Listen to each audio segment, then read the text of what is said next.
Sommes-nous proches de la fin ou bien n'est-ce que le début? Le 9 mai sera une date charnière dans la suite de la guerre en Ukraine. Pour l'instant, c'est toujours Vladimir Poutine qui a les cartes en main. Le 9 mai, on y sera dans moins d'une semaine. Ce sera le jour d'un grand défilé militaire sur la plage rouge à Moscou. Ce jour-là, la Russie célèbre l'armistice de la Seconde Guerre mondiale. Victoire sur l'Allemagne nazie, donc le lendemain du 8 mai qu'on célèbre chez nous. Pour la petite histoire, s'il y a deux dates, c'est pour une question de fuseau horaire. L'armistice a été signé deux fois, le 7 mai à Reims, en France, entre autorités militaires, avec notamment le général Eisenhower. Mais comme signé en France n'était pas du goût de Staline, il a exigé une seconde signature, organisée cette fois-ci le 8 mai à Berlin, dont l'armée soviétique avait le contrôle.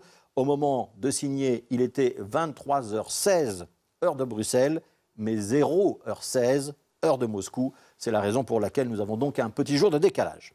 Ce 9 mai, c'est donc toujours un moment privilégié pour la communication politique des autorités russes. Que ce soit une communication à usage interne, vers la population russe, ou à usage externe, vers la scène internationale. On sort donc ces ogives nucléaires, ces chars dernier cri, et on aligne ces dignitaires. On bande les muscles pour impressionner l'opinion, sachant que l'on capte avec ces images l'attention du monde entier. Ce qui était vrai pour l'Union soviétique hier, l'est aussi pour Vladimir Poutine aujourd'hui. Alors quel sens le président russe va-t-il donner à cette date charnière, lui qui a placé l'invasion de l'Ukraine sous le signe de la lutte contre le nazisme?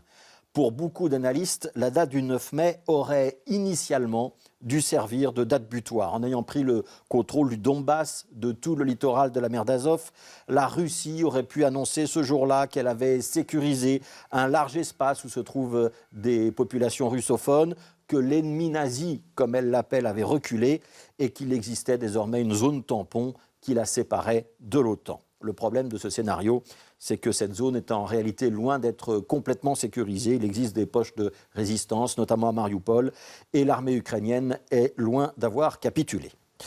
La seconde option, c'est celle d'une escalade supplémentaire. Le 9 mai, face à la nation, fort de l'étalage de sa puissance militaire, Vladimir Poutine pourrait tout aussi bien annoncer qu'il enclenche la vitesse supérieure. Que le soutien des pays de l'OTAN au régime ukrainien est bien la preuve du danger qu'il dénonçait, qu'on ne peut plus se contenter d'une opération spéciale, le terme officiel utilisé à Moscou, mais qu'il faut désormais déclencher une vraie guerre, ce qui veut dire mobiliser des civils, rappeler des réservistes, enclencher d'autres combats, éventuellement ouvrir d'autres fronts. Alors ces dernières heures, on a pu noter une nouvelle offensive sur Mariupol, plus précisément sur le complexe industriel d'Azovstal qui est désormais bombardé par les airs. C'est peut-être le dernier assaut avant que les forces ukrainiennes ne soient contraintes de capituler, peut-être pas. Depuis 2 jours, on observe aussi que des avions de reconnaissance russes violent l'espace aérien des pays scandinaves, le Danemark notamment. C'est peut-être une simple provocation, peut-être pas.